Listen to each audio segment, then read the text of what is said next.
I was thinking of something witty to call this one, and I come up with the Crosley of duals. I think that's the best way I can describe this dual turntable, and once I get into it, you guys will see exactly what I mean. Talk about German engineering at its finest. Not. Here it is, the Crosley of duals, coming right up on Tech Talk. Here we have a dual CS430 belt drive turntable with auto return, so it's a manual start, auto return. Here's the problem.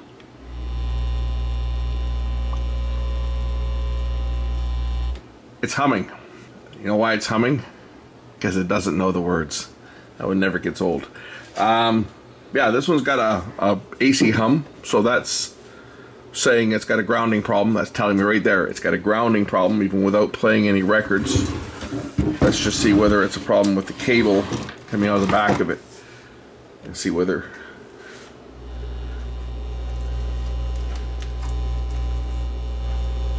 so it sounds like we may have an open ground somewhere, and the ground wire is connected.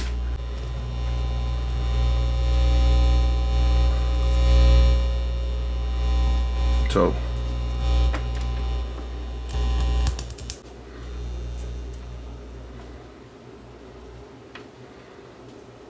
I've got a broken wire here.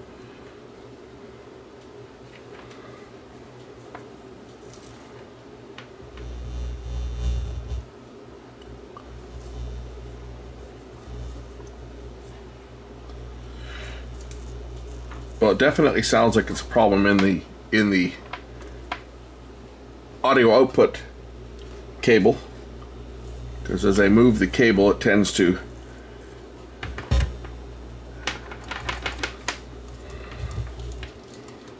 of course if I take the ground off, now it's not going to do it. It's humming, but not like it was. Okay, you see what I mean? So I think what we got to do is we got to change that cable. Simple as that. Let's take the unit apart, see how it's attached inside. For you guys that wonder if I'm scratching it, no, I'm not. It's on a rubber mat, silicone mat, so cover's not going to get scratched. This thing's got a wood base, so we'll remove the screws and remove the base.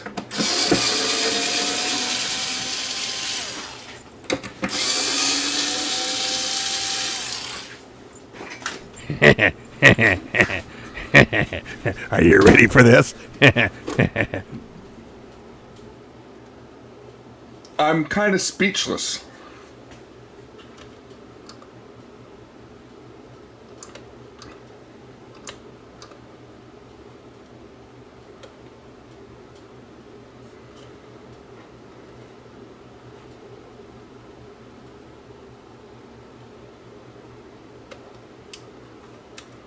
I'm sure you're speechless too. I was not expecting this. Crosley, eat your heart out.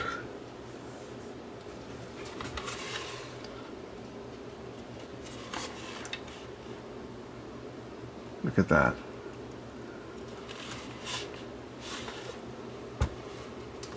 Could they have gotten any cheaper?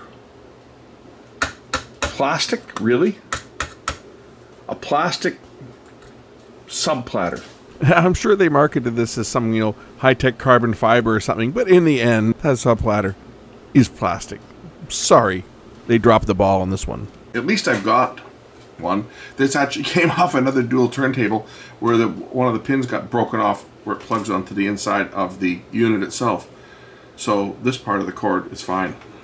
I'm sure somebody's going to find something to complain about, that it's not up to their standards, but this is for a friend of mine, and it's for his mother, so it's not like I'm making any money on it. Besides that, it's a cord, and it's a cheap turntable, apparently. Just look at it. So yeah, this is going to have to be sufficient, and it will be sufficient. We'll change this cord out, and this thing should then produce no hum. At least that's the idea, is it will fix it. We're just going to remove a couple screws from the back here that holds this strain relief in place. At least the cord's easy enough to change, right? Strain relief. Could be easier. Let's get the cord prepped. We'll solder it down here onto the interconnect board that connects to the wires that run up the tone arm. And we'll try it and see if that fixes the problem. It should. Unless the tone arm wires are broken, but I don't know. They usually don't break that often, although they are visible back here. They're not hard to change. If you have to swap them out, they're relatively easy, but this one here is doing it when you move the cable around, it's cutting in and out, so I think the problem is on the actual cord itself.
Screws back in.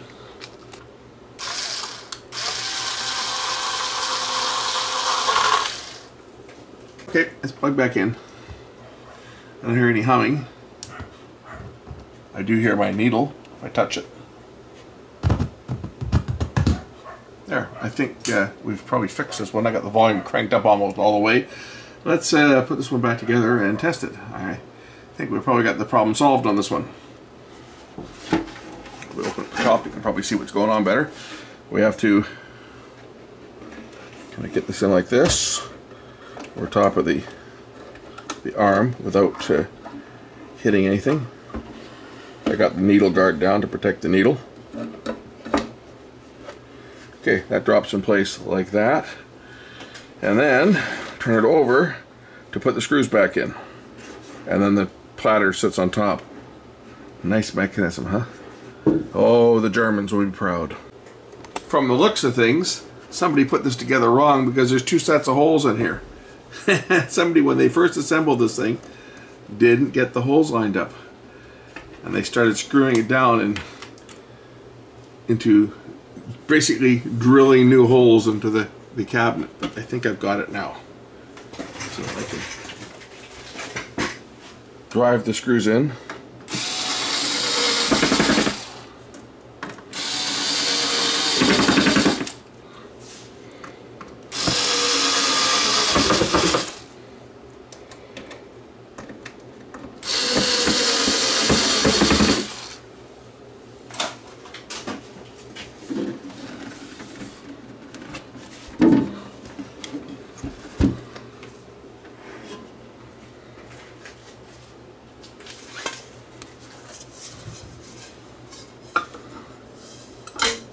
Little clip here that holds the lightweight platter in place.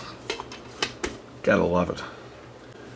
Okay, a little focus to help you guys focus.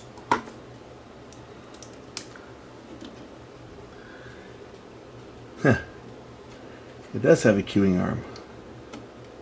Oh, it's probably going to cycle because it was apart. We got to go through the load cycle or the reject cycle. It doesn't even have a reject button on this. You have to pick the needle up by hand unless you let it play to the end. So here we go. Beginning of the record.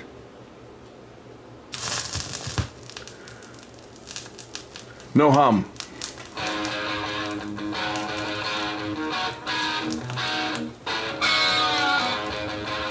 Okay, that's about all I can play of that. Let's check the speed out on this thing.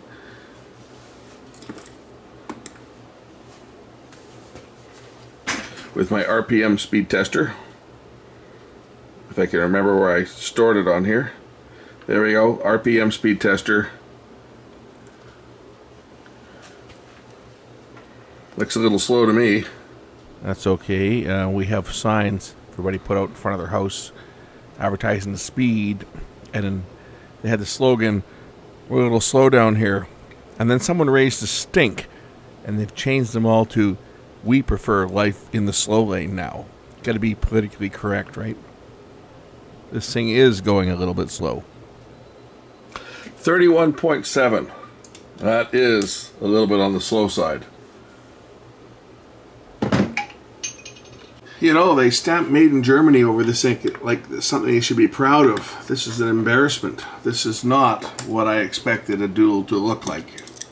Even a modern one. I did not expect it to be this bad.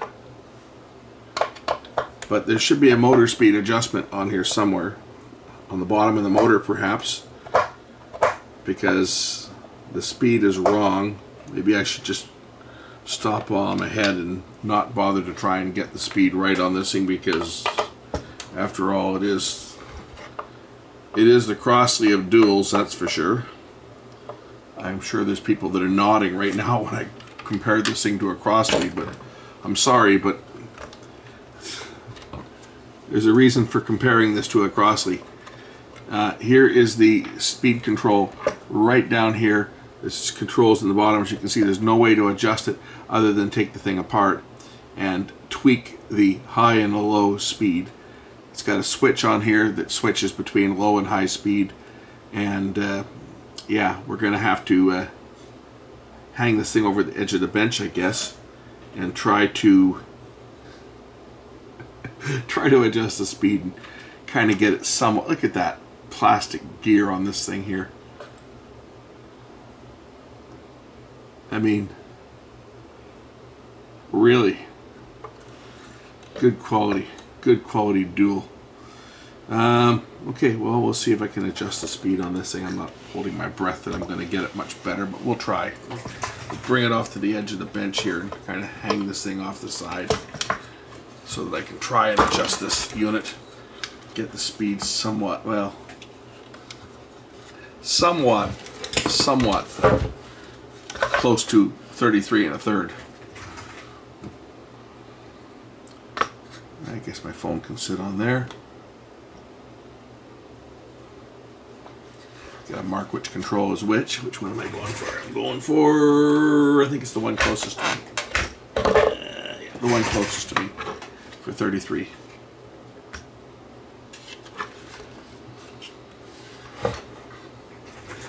Wish me luck.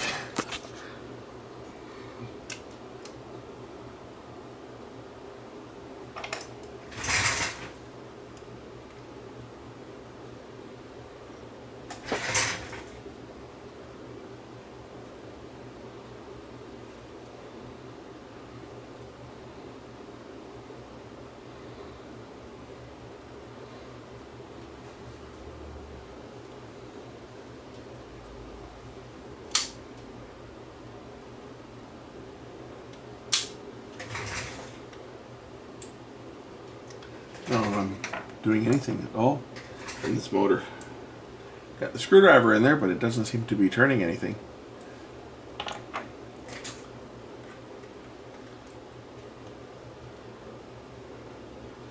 I may just have to give up and leave it at that speed.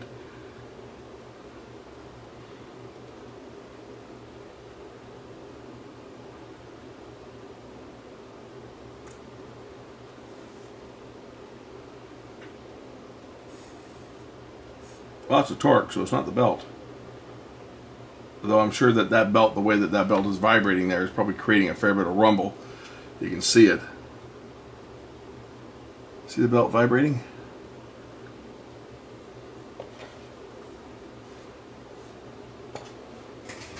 I mean, this is the cheap of the cheap.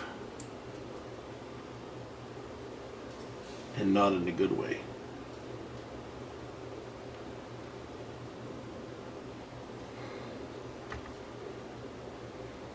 Well, that's as close as this one's getting.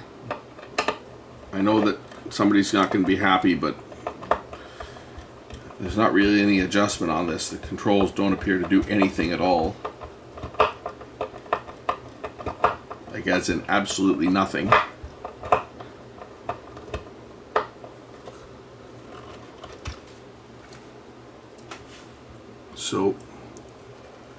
that's where it's going to be.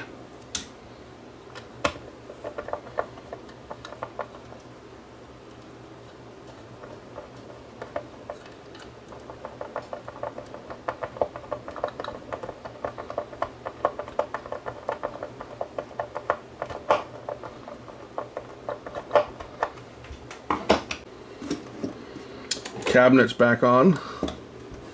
We'll flip it over and secure it one last time.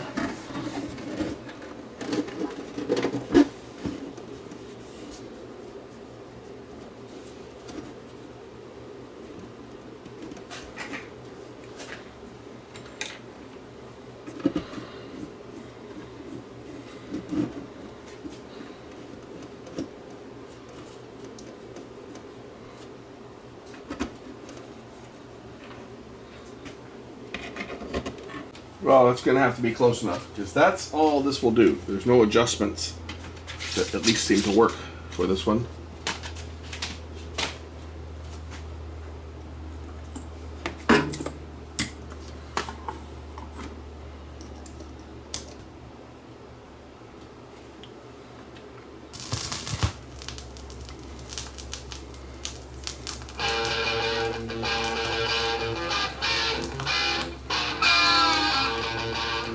Sounds like it's playing fast now, but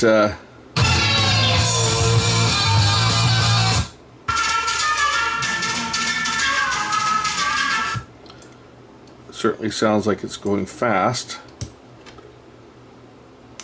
Faster than it should, but I haven't made any adjustments to it because the adjustment didn't work. When I first fired this thing up, it was showing slow. And now it's showing fast.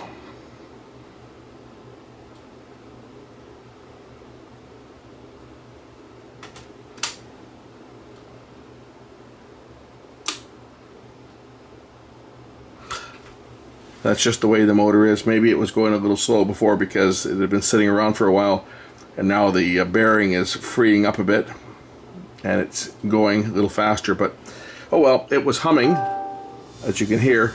Volume all the way up full. It's not humming anymore. New cable.